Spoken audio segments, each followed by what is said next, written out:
You know, in this life, it's hard to agree on anything. But I found one thing we can agree on, that the Bronco game on Sunday was the most bizarre, crazy, wild, unusual game any of us have ever seen. Let's start the show.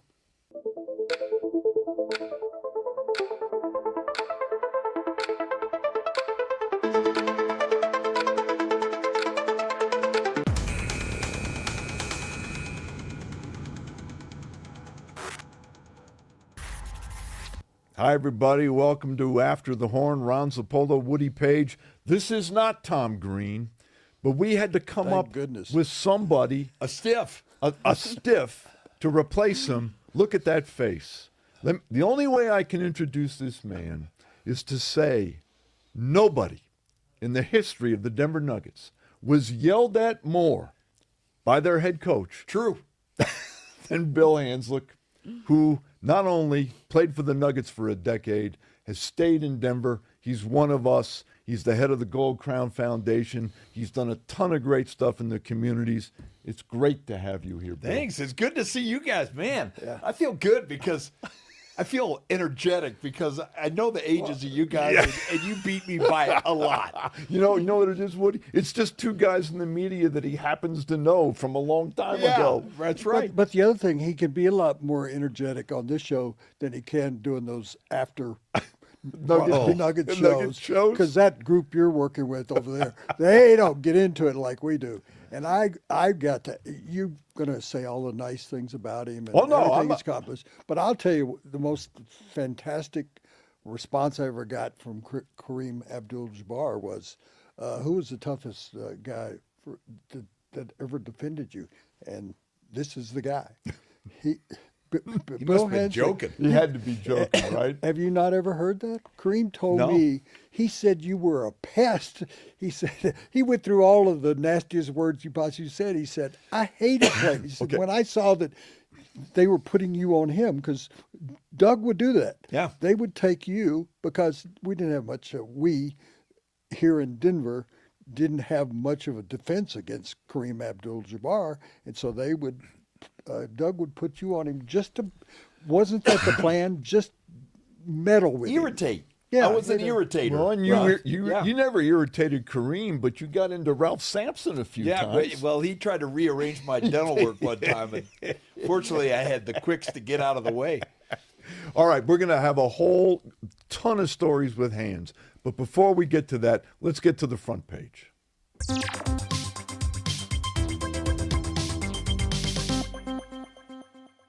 Okay, one of the reasons why we have Hands here is he's an expert in all sports. People think of him as just basketball, but I spent 10 years on that beat arguing with Hands about baseball all the time. Did you watch the Bronco game? No, absolutely. Yeah. What did you think? Have you ever seen anything like that? I thought, like everybody else, they got no shot, like less than no shot. And I still don't know how they quite won that game. Do you know how they did it? Mile High Magic. Yeah. Well, hold on. Mile High Magic with a little help from Brian Daboll, the Giants coach, at the end of the game. At midway of the fourth quarter, there was a graphic that I saw on the internet that said that the Broncos had a 0.07% chance of coming back. And I don't know of any kind of game. You'll see those graphics on this for baseball games, particularly. It'll say, seventh inning, 84% that the Dodgers are going to win this game. I tried to think in that time of the last 6 minutes, and I said, there's a possibility they could come back and win this game. What is a game that I've seen? And the only, everybody who's followed the Broncos over the years will say the drive with John Elway in the AFC Championship. That was a more meaningful game than the one yesterday. And that was a comeback, but it was not a comeback of the proportions, the preposterous proportions of this game, of scoring 33, of being down 19-0, being down 28-6. You can't score 33 in one quarter. No. Without the other side. I saw divine intervention because the play of the game was the interception. Strnad, is that his name? Yeah. Yes. Yeah. But here's the point, Hans. He came out of nowhere, didn't he? It's 3rd and 5 with 3 minutes and 56 seconds to go. You're up by 10. If you run the ball there, and even if they stuff you, you punt it down to the other end. They've got no timeouts left. You force them to use their last one. The Giants win the game. Yeah. Bill says divine intervention. A lot of people have mentioned that. I think it might have been Demaryius Thomas intervention. Maybe so. The game was so important to the players that played with him. There's 2. Can you name the 2 players that played with That are Demaryius currently Thomas? on the Broncos? Yeah. Garrett Bowles and Sutton. Oh, there you go. But the alumni that came back, this was a big game. They've never had this many alumni come back to a Broncos game. And you're putting Demaryius Thomas, who's a Hall of Famer, going to be a Hall of Famer, in the Ring of Fame, and a guy that was so appreciated and loved by so many people here. And I think it was like the ghost of Broncos past. Steve Foley was there. Remember, all Steve those Foley guys from were a there. 1977 Yeah, but none game. of those guys told the Giants, go into the game without a real NFL kicker and see how that works out. And not only that, do it for like a 3rd time in the last 2 years. That's number 1. Number 2, even when the kicker hit one, I don't want to say wide right, it was a shank, okay? They still got a lead by 2 points, and the coaching staff of the Giants says, we've rushed 4 guys all day. We're getting some good pressure. The strength of our defense is our defensive front with Thibodeau and Burns and Lawrence and Abdul Carter. Why don't we just rush 3 and give the quarterback 18 minutes to let everybody get open down there? And you have That's to a hell get of a help. pass by Bo Nix. It was a great pass, Oh, but you know man. what? A competent NFL quarterback and any NFL defensive back will tell you this: you can't cover those guys forever. You can drop a dozen But guys they in didn't. coverage. But the clock dictated he couldn't wait forever. No, too. he had to throw it. Yeah, he had to throw it, and then to rush up there and then catch him offside. That extra 5 yards helped him. It was the perfect storm. And I'm not going to absolve Sean Payton either. They're up. They're down 13 to nothing in the second You quarter. were close. Imperfect storm. Yes. Sean that was Payton's imperfect. down 13 to nothing in the second quarter. 1st and goal at the 6. They run it to Dobbins down to the 2, and I'm thinking, okay, they're going to run it 3 more times. They try a trick play and throw it to Garrett Bowles, incomplete. Oh, by the way, that you and I could have made that pass. It was shot put it over there. just The guy's Dobbins. wide open. They throw an incomplete on 3rd down, and then they throw a screen that the Giant defensive back says, thanks very much, and wipes out Cortland Sutton. They just can't make those kind of mistakes. And I'm sitting there in the first quarter going, I never thought this game would develop where on one side of the field you have Scatterboo, Yeah.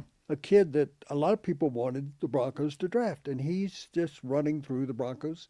And in the stands, you've got scattered boos because people started booing a team. They were booing. It got louder and louder. And if you had a graphic again that everybody started at such a high, and then you're hearing scattered boos, then you're hearing the coach has got to go replace the quarterback, and then. Hey, let me ask you, do you guys throw that game out and say, it was just one of those games? Or does it concern you as a fan like we are now that, that might be an indication of like something's wrong? Heck no. You know, I'm a big believer. You make your luck. They got good players. They do. Woody was talking about off air, the Jets game. They looked terrible, but they won. Yeah. They looked terrible against the Giants. They won. What have they won? How many row? 4 or 5? They've won. What 4 were in a they? row? They were 1 8 and 2 straight and at home, 4 in a row. which is a NFL high for I knew you would say players. that. But they have won 4 in a row. I would say this. I think this will be a turning point for the good. This is like the movie Wicked. This is for the good. I think getting past that and doing that will have such a positive effect on those players, and it's going to have a positive effect on the coach, Sean Payton, because he realizes he can't continue to coach like he's doing. He has got to go with what everybody around him, every player wants to do, is get more aggressive earlier, throw the ball down the field, let your quarterback run the football like John Elway did. That's what you and I talked about this earlier, that Dan Reeves would keep John Elway in a pocket and just not let him throw down the field or do anything unusual until the fourth quarter. Well, that's kind of what Peyton has been doing. That is not going to work. It almost got you beat twice in the last 2 weeks. But so he's horseshoes and hand grenades. That's they right. won, both of them. But I think this is going to be a positive. I had a team that I thought would win 10 games, maybe 11. 2 or 3 weeks ago, I'd say, yeah, maybe 8, maybe 9. I think they're going to be in that 11 range because of what happened yesterday. That not only is it a victory, but I think it's a telling point that this team is going to play well. I hope you're both right. I'm going to reserve judgment until this coming Sunday, when a team that is going to come to Denver with, at worst, the second best offense in the NFL. And I want to see Denver's defense rebound and play the way I think they're capable of playing. I think you're right. Well, but you know what game I'm looking at? Kansas City Chiefs. They're on the upswing. They're That's on the upswing. Chiefs Bronco. I cannot wait for that one. Yeah. That's going to be a good one. And it's going to be interesting. We have kind of talked about it off the air that a kid coming back that the Broncos got rid of, does he go out there and rush for 190 yards Well, against his here's own what team? I know. A couple weeks ago, the Cowboys had gotten rid of a young kid named Rico Dowdle. And he went down to Carolina, and he's still running over the Cowboys as we speak. So if history is any indication, Javonte Williams, who is what the guy Woody's talking about, will be ready to go this week against the Broncos. There's always a little motivation when somebody gets rid of you or trades you. When you played the Seattle Sonics, were you motivated? Sure, I was motivated. You didn't care. But I loved it. After being in Denver for a little while, I was like, this is where I want to be. Yeah. Speaking of him playing for Seattle, I'm sure you're remembered in Seattle that they don't have a wall of fame for the players from the Seattle Supersonics. Supersonics. There's barely an arena left. Well, they should. But I don't want to get off on a tangent. They should have an NBA team. But I'm just saying that we should get into the NBA because the Let's do. NBA season is starting, and Bill is with us. And what better person could we have here than somebody that watched more games than you and I did from a bench? Yeah. I had a place. close seat, I had by a the way, place. Woody. I had a place in the old days on Media Row. right next to the I was did too. closer to the coaches than Bill was Yes. because he Well, was but at the end of I the bench. certainly know why Bill went to the end of the bench. You know, you don't want to be in earshot when somebody is saying things to you that in reasonable, normal company, you would ask him to leave the room because it's mixed company. We'll get into all that. We'll get into all that. But listen, Woody and I are both excited about the Nuggets season. We think they have a chance to be not good, but great. Do you agree with that? 100% agree. Well, let's point at it, though. I said on this show, I believe this is the best roster the Nuggets have ever had. And the three of us combined maybe 150 years of watching the Nuggets. Yeah. Would that be fair? And I just think that this bench is deeper. We've just seen in the last day or so the ownership, because his cousin is signing everybody for the Broncos. Stan Kroenke now is signing people. God, it's a family feud going on between all the Walton family. But that Braun gets signed for $125 million for 5 years. Hey. We wouldn't have expected that to happen 2 or 3 years ago. But they brought. You were born a little too early, my friend. You know what? I love the there. People ask me that all the time, Ron, and I don't care. I love the era that I played in. I was confiscated. You pretty played. good. You played in the best era. Yeah. Well, he talked about after the Kiki Vandeweghe trade and bringing in Calvin Nat and those guys from Portland And that roster, I don't think there's a roster that even the championship. What do you or- think? Well, I agree. I agree with Woody. I think, well, first off, if you just look at the Valanciunas thing, when is the last time the Nuggets had a backup center that could make a shot more than about 3 feet from the hoop? Let me think about that. I don't think Hold you on. can name one. Danny Shays. A guy that plays for Oklahoma City could make one. Yeah. Yeah, hook no, I'm for telling the- you, Nugget roster. roster. Yeah. No, but I'm saying he used to play for the DeAndre Nuggets Jordan, briefly. no. Plumlee, when he was there, who else did the Nuggets have? They've had a long They even list tried of- taking forwards and put them in Making- center. And they, Yeah, I think I'm watching the game where it was nothing but the last 5 players who won't be with the Nuggets. We're playing the first stringers for Oklahoma City the other night, and it ended up being a 2-point game. But I thought those 5 guys that are not going to make the team are better than the 5 guys that they've had on their bench in most years. But over Woody, the last go 5, back 6. what David Adelman talked about as having a 9, maybe a 10-man rotation. Mm-hmm. He started Cam Johnson and the 4 primary reserves against Oklahoma City Thunder starters in Oklahoma City. Now it's just one game, but the Nuggets were up big in the first How much half. better will Cam Johnson be a fit than Michael Porter?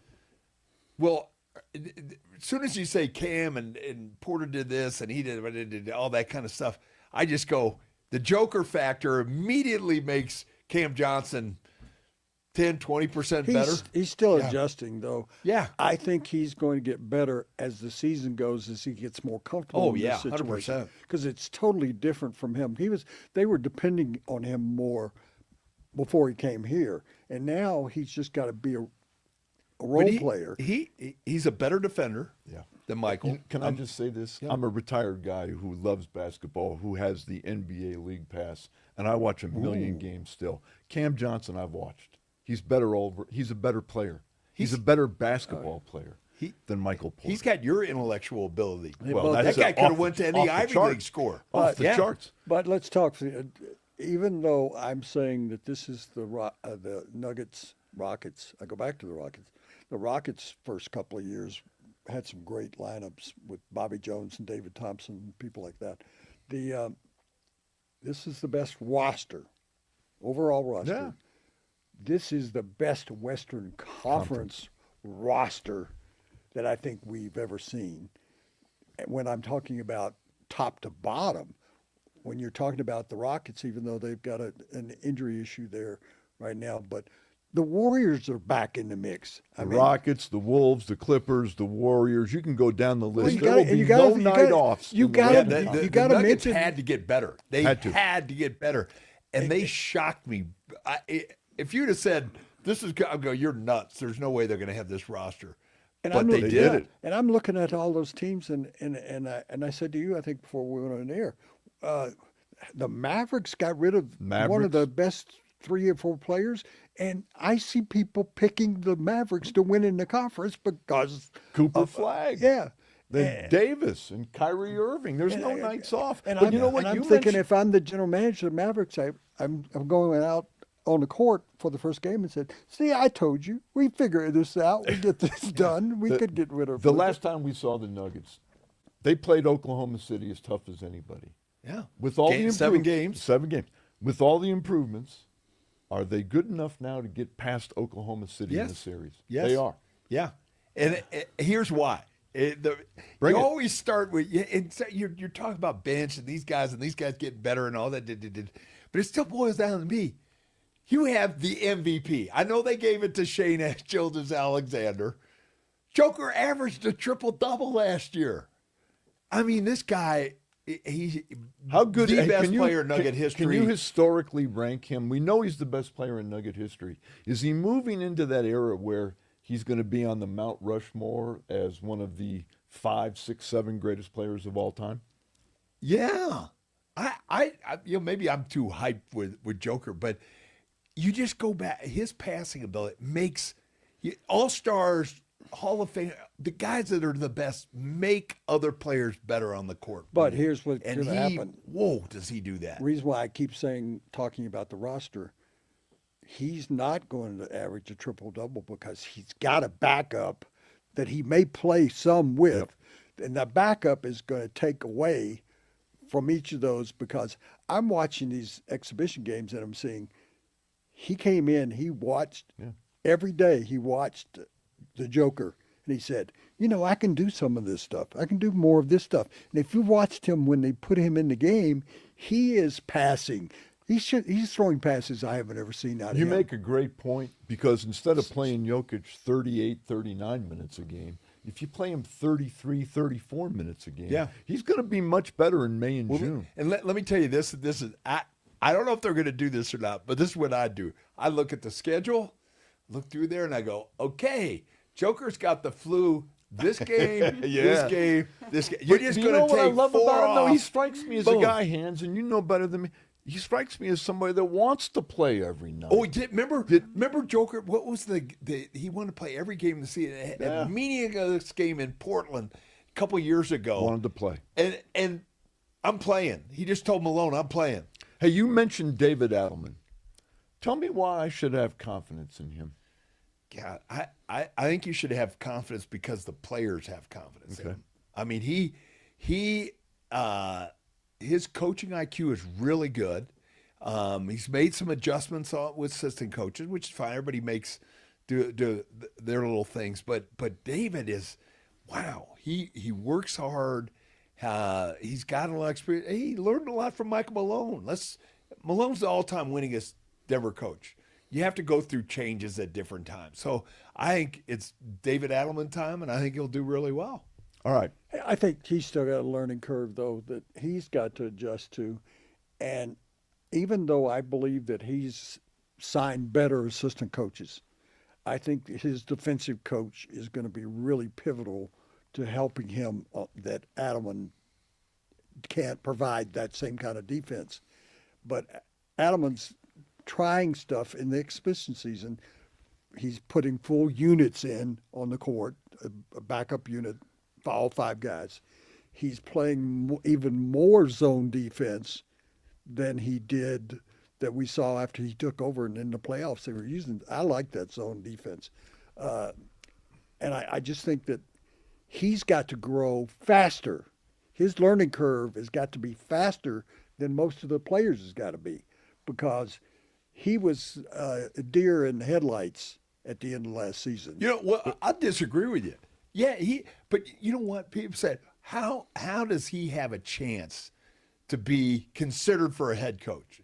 And I said, well, first thing you got to do is you had to win, I don't know, like your last 4 or 5 games. You got to win all 5, because that race was so tight. They ended up getting that home court advantage. Then I said, you got to at least win a round in the playoffs and do well in the second round. And he did exactly that. All right, we're going to take a break. We'll come back. And yes, Michael Malone is the winningest coach. But there was another guy that coached that did pretty well with maybe less talent. He was a coach? Yeah, he was a coach. We'll talk about all that with him. In the room? Yeah, we'll get to all that when we come back.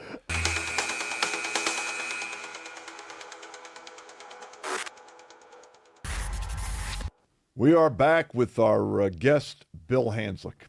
And for those of you who are listening to us or watching us who are maybe younger, Bill played for the Nuggets in the 80s, when the Nuggets, I think, were the most fun to be around in their history, and probably the most fun to be around of any franchise in Denver.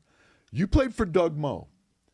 People don't realize Doug Moe was a guy who was an easy coach to play for. You had no rules. You had 2 rules with Doug, right? And you can tell me what they are. It was be on time, and you got to dress better than me. And you could get both of those, right? Yeah, that's sort of off the court. On the court, the one rule was don't hold the ball. Don't hold the ball. The ball's got to keep moving. Yeah. Doug liked to yell at players, and then he was embarrassed. I remember doing his TV show, and we would mic him up, and he would watch it, and he would get uncomfortable because he said, I'm different in those 2 hours. There were people like Dave Robish, Kenny Higgs, Kiki Vandeweghe. They were some of his favorite targets. But you probably were the worst target. And I've always wanted to ask you that. There it is. He's yelling at you right there. And I listened to him yell at you for 10 years. Was there ever a time, and I think I know the answer, that you thought Doug went over the edge and you got pissed off at him? Oh, yeah. I mean, yelled really back at pissed him. off. You don't yell back at Coach. I yelled back at him. He Go, would allow hands, you. that's good. Yeah. But I remember once I was at a shoot-around interviewing you, and I asked you something about Doug, and you were kind of still hot from the night before. Was I? Yeah. Because it was when explain to people how Doug would yell at you. Loud. That's hard to do because you can't use. Well, you can actually actually use the words he uses. Sure you You can. can use them here if you want. Really? Yes. What was his favorite curse word for you? We'll put you on I the think I spot. know, but I don't want to. What would you say? I don't know. I can. I don't want to say that a couple of words that I've heard him say. He would say, "God damn it, Hanzlik," and then that was to open it up, and then it would go downhill from there. Here's a great story for you. This isn't my favorite story, but this is a great story. We're playing in Golden State, and I'm like you were talking about earlier. I sat in the last seat end of the bench. I didn't want to be near Doug because he just screamed. But we're really going good. We're up like 18, and hands, you got to get it going for whoever. I don't know who I was. Well, we were up 18, and it's one of those games. Things weren't going so well for me, and Doug just started yelling. And I'm throwing a ball away, travel, foul a guy, and the lead's 18, 14, 10, 6. At the quarter, I think we're up 2.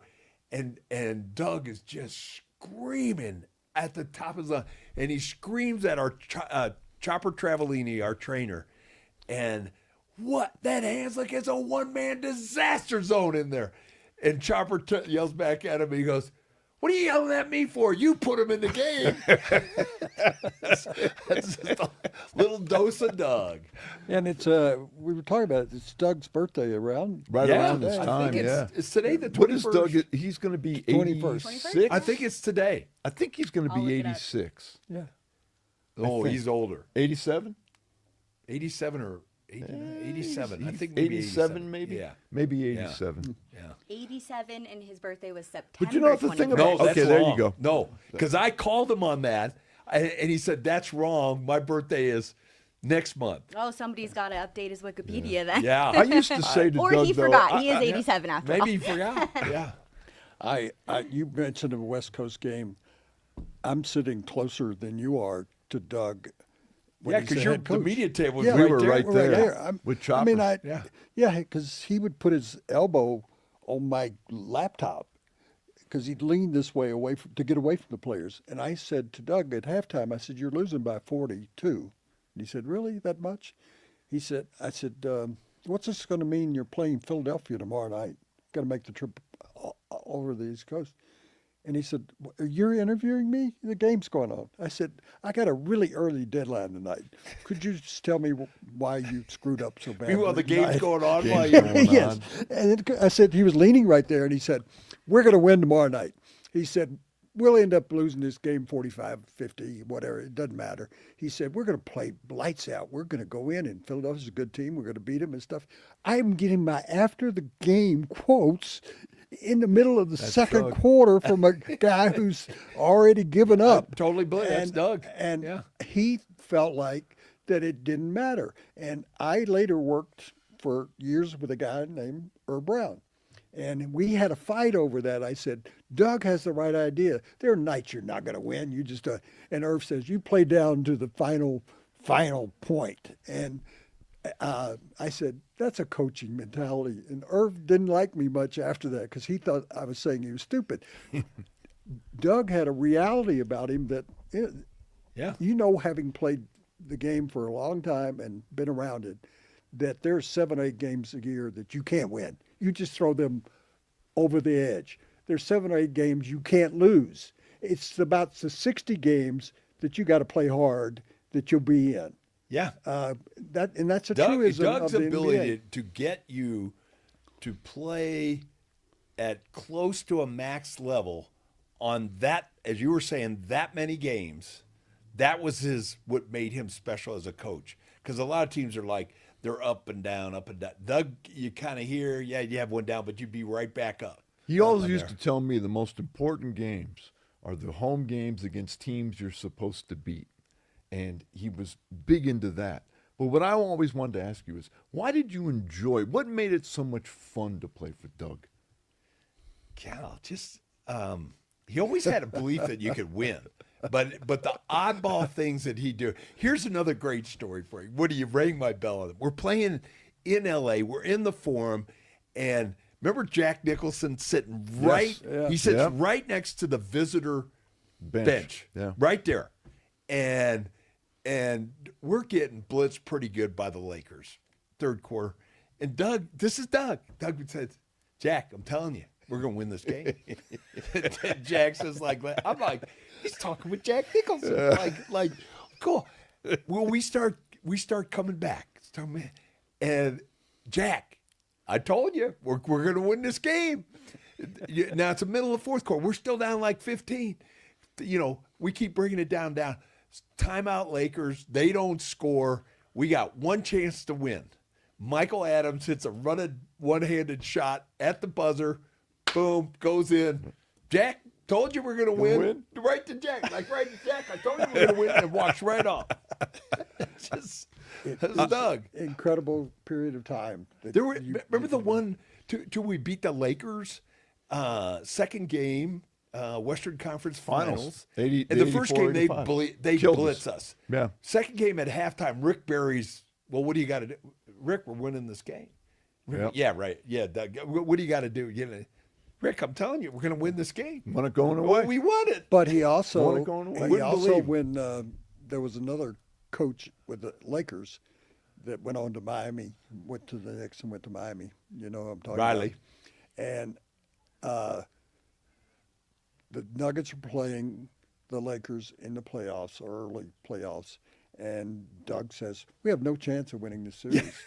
You both remember this. He said, "We have no I chance. remember We're it. not going to win." I was doing Doug's TV show. We're Riley not- got all over me. I right. said, I'm just the host. And Riley got so upset, Oh. and he went to the NBA, and the NBA fined Doug Moe for saying, "We can't win a game Riley, in this series." We had Riley on the show before the series, and Riley is talking about how tough an upbringing he had in Schenectady. I couldn't iron my pants. I had to put them in the oven. And Doug, he's like, "Oh, Ron, I can't believe this poor story." But Doug, this is the beauty of Doug. He had every coach in the NBA on, and he cut every one of them up. Oh. Every single one of them. And I went back and looked years ago at some of those shows, and I'm laughing out loud because Doug was so funny. You know what I thought was the funniest, too, that you did? Frank Layden, Oh, Utah, my and God. Doug Moe. Because Layden was the same. He Just was great. Hilarious. He was the only guy that Doug would shut up and just kind of Let him listen. go. One of my other favorite, I don't want to get off on a tangent, but we were in Atlanta and you're in the game and he's yelling at you, and Mike Evans and T.R. Dunn are down at the end of the bench and they're laughing because of the way Doug's yelling. And Doug kind of catches it out of the corner of his eye and he strolls down there and he says, "Evans, God damn it, stop laughing. You did the same thing Tuesday night in Dallas." And that was Doug. How about when Doug told T.R. Dunn, I don't want you shooting. True story. I don't ever, not tonight, ever again. Ever. Never shoot again. And then I remember TR didn't shoot for 8 games, and he turned away an open layup, and Doug had to call timeout and say, "I didn't really mean ever." Yeah. We have a segment coming up. You must choose between these players. Before we get to that, I would like to ask you, having watched the Denver Nuggets as long as you have, knowing me, knowing him, you have to choose between one of us. Which one of us should have been a coach of the Denver Nuggets? What? I was, though. I was. Well, I don't know. He actually was. That's right. Yeah, I said who should have been the coach of the Denver Nuggets. Have you in your moments of He won 11 solitude, games, by do the you way, think if you back weren't on watching. that year? And then you can blame Alan Bristow for all that. It was his fault. No, it wasn't. I mean, I'm a top of the food chain now. We had no ownership. I wish we had the Cronkies then. We had nothing. I mean, Well, I know this, Bill. The guy that was the head of Ascent Entertainment was head of Ascent. If you had the Cronkies, you wouldn't have had Priest Lauderdale at center. Well, we we were lacking a little talent, but A little bit. But I guess I was naive that a great enough. quote? Let's blow this thing up. Let's acquire a bunch. Let's get under the cap. We had a whole plan put together.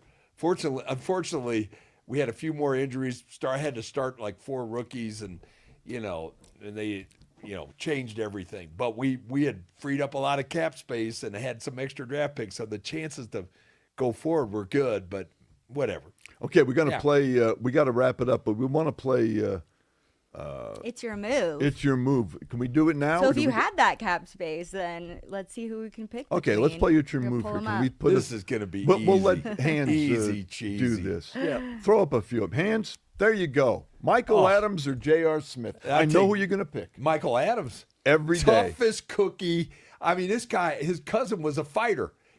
This guy would go to war with that guy. Michael Adams was one of the toughest players Yep. we ever had here.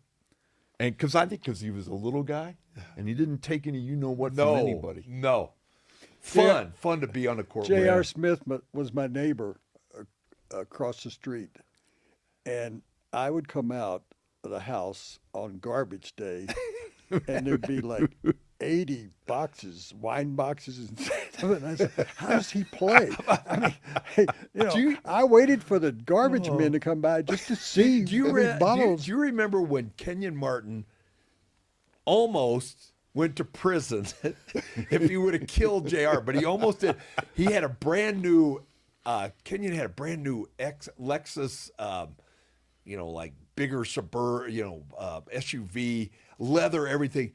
And JR, while they're at shoot, had the ball boys going and fill it up with popcorn. Yeah. Yes. Kenyon wanted, literally to kill him. I would just tell you about J.R. Smith. And it turned out I played golf with him. This is out at Cherry Creek. Oh yeah, Country Club. he's a good golfer now. And that's why I said I went, man, you're a hell of a player. And he just had picked up the game, and he goes on to play college He's golf. good golfer. And becomes a You great know where it started golfer. from, Woody? Pardon me? Video games. He Yeah. played golf on video. He never played the game, and then he goes, "Well, that looks kind of fun." And then he got serious and worked at that more than he did his basketball. And if Doug were here, he would have taken Michael Adams too because he loved the little tough, fast guys. Fast Yep. guys. Yeah, and George Carl would have picked Michael Adams because Hey, how he about hated J.R. Smith. This one's pretty good, Hands. That to me, you can go either way there. Wow. No, Which way would you go? Andre Miller was such a quality guy, quality player, solid as a rock. Nick was a showman. Nick He was mercurial. He was a Circus du Soleil kind of player. You know what's funny about Andre Miller? Do you remember his voice? Yes. Hi guys. Yeah, he had a He real this high-pitched He had a voice. high-pitched Yeah. voice. I think I'd go with Andre Miller too. I agree with Woody. Okay, we'll make it all three, Andre Miller. We have one more up there? Oh, you can't. Okay, Hans, you're perfect for this because you're the only guy in the panel who defended both of these guys. That's an impossible, Yeah. how do you choose between one of them? I'm going to say Magic only because he won more championships. Okay. But they're both just Yeah, I can't pick one because I yeah. would be doing too much A tie. disservice to the other guy. Well, I what mean, about who you would rather go up against? Well, I'd rather go against Larry Bird because we were a running team, and I always got for me, it was a big number, like 17 points. I get points against Boston. Yeah. Magic run, he'd run with you, but I could outrun Larry Bird. You could outrun Yeah, Larry Bird. yeah. Magic beat him in college for the national championship. He did. He beat him more times in the NBA. You have to go with Magic because not only was he one of the best 2 or 3 point guards of all time, he played center Yep. to win the NBA NBA He hit the championship. sky hook going across the middle. Whatever they played Philly, I think that one game. No, that was in Boston, and he Boston. hit it Oh, yeah, over Boston. Bird, McHale, I would and say Parrish. this: Yeah. Larry Bird became a better coach, which is the most amazing Much thing better. that's ever hit me. That Larry Bird would Put be it a this coach way. in the NBA, but he had great assistant Magic's coaches. the greatest point guard of all time. Yeah. But I could also argue that Bird's the greatest small forward of all time. So that's where I think it's very. And Larry, he never did it with me, or at least maybe I didn't hear it. But one of the all-time trash all-time talkers. trash talkers. Yeah. all time. Yes, Larry Bird. Call it out and do it. And do it. Jordan was, if Jordan wanted to trash talk, I'm just going to beat you with this shot. We should have had Wally Walker and Bill Hanzlik up there. Ooh. Because that would have been. Did you ever think about what if? Because the story behind there is the Nuggets were going to make the David Thompson trade, and it was going to be Wally Walker, and it ended up being you. Right. Because a judge ruled you couldn't trade a free agent's rights. And so the Nuggets had an opportunity to pick from one of three other people. I don't know if it was the mascot and whatever, the longshoreman and me. Maybe that's how I got here. But and a first round pick. So that's history. I got traded for David Thompson, basically. Like I the was two better of than us, David DT, right? you've spent the rest of your life here in Denver. Yeah, after you that. came here and you loved it. And Fell in love with so it. as a result of that trade, it basically made your entire life and your family and all the grandkids you have. And so all three of us ending up in Denver. We all did the same as a result- thing. Yeah. Yeah. So, It was hand in glove with Doug's system. I was average height, very average quickness wise, speed wise, not that fast, but I could run all day long. Yep. I trained hard, and Doug's system. If I was going to be in a system that would be Pat Riley plays, go over here, screen that, I wouldn't have survived. But Doug, where you could just run as much as Move the ball. Yeah, You move didn't the have ball. to. You didn't have to make a move. Move the ball. Yep. I used to tell people we would go to the practices, and people don't want to believe this. You tell them, Doug would only practice for like an hour. Oh yeah, and God, like 20 minutes of that was, we called it 3-line layups. You just go down with 3, come back with 3, and then pass the game. You just move the ball around, go down, shoot it, move it around a little bit. Now shoot it, Alex could stop and shoot it, and Doug was okay with that. Yeah. Other guys would stop and shoot it. TR, you, Gondo, some other guys. Hey, one year, now I'm going to test who was in the top 20 in scoring after about 10 games? Was it you? What the well, hell look, happened? Yeah. I got tendonitis. I don't think you- That I was don't the year think you where wanna- We had Calvin Nack got hurt. We Yeah. had some other injuries. But I so thought I that- was starting a bunch of I games. thought Gondo was better than you because you'd get off at the airport, and I'd travel with the team a lot, and you'd be at the I know the baggage story, waiting, yep. and 3 pieces of luggage would come down, and then then Gondo, Gondo would would come come out down. of the baggage loop. Hey, Gondo's God rest career- his soul. Gondo's Gondo, career, you mentioned him earlier, Red McCombs. Gondo's career, you knew it was over when we're on the team bus and we're in San Antonio. I know I this think the story, season, too. and Red's walking by, and Gondo moons him. I'm like, The owner of the Gondo, team. what are you doing? So whatever Bill did, Gondo was like 3 times that. In Gondo terms was of, 1 in a million. He was a Yeah. wonderful guy. God love him. Played I hard, miss tough. him every day. He was a lot like you. You were a better player than him, But he had your kind of view of the game. He was strong. I Yeah. have to end my part of this. I introduced Bill to my daughter and my girlfriend the other night, and I was telling them that I was so impressed that when I got into the Colorado Sports Hall of Fame, particularly because of one of the men sitting here who really backed me up, I was told that Bill had announced publicly for the entire world to hear that I was the worst person ever to go into the Colorado Sports Hall of Fame. Oh, I I'm said telling that? Tarnishing you that are already in Yes, there. you I don't said remember that, but I was you s- obviously correct.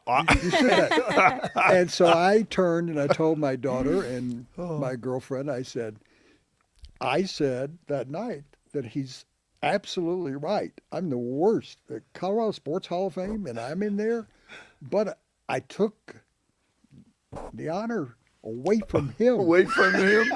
Hey, It by should the have been way, more than anything. After you or before you? Because I'm Way before. No, Woody got he in last just year. went You were in. You were 2004. way back. Oh. Hey, by the way, So they had to go I way hope- down the list I to hope find he told you that the other day I came in here and I put a lot of thought into this, all right? And I named my all-time Denver Nugget team. And I had Jokic at center. I had Alex and Issel at the forwards. I had Dave DT and Lever at the guards. And I said, here's my bench. And I went over it. Carmelo Anthony, Calvin Nat, Jamal Murray, Aaron Gordon, and we need a 10th man. I'm going to go Bill Hanzlik. And I said, he could play anybody. You can yell at him. You can play the center. He can play the point guard. He can play anybody.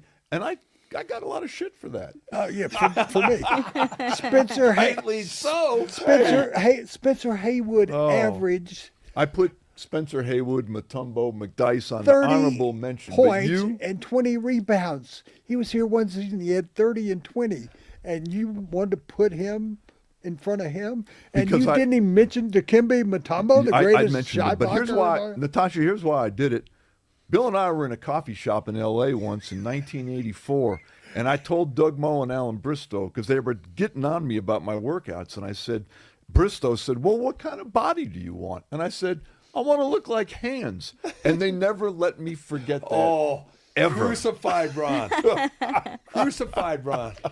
Come back and be with us again. right, Yes, please come back. Next time, maybe you'll have done? some No, you good got time for stories. one more story. Here's one more, because you were going to ask me what my favorite Nugget story. Yeah. So, 1988, Game 3, Dallas, Denver, in Dallas. Remember it well. Do you remember it I well? remember it very well. So, this is how the story is unbelievable. I'm going to give you the end result first. I hit the game-winning shot at the Game-winning? buzzer. Yep. Drive around Perkins, come from the court, lay it.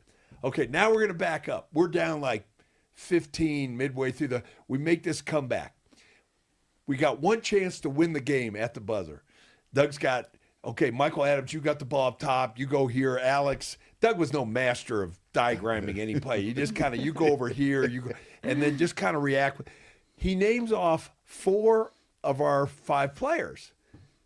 Horn goes off. I go, Doug, what do you want? What am I supposed to do? He goes, Hans, go over in the left corner. If the ball comes to you, just shoot it. Don't do anything else.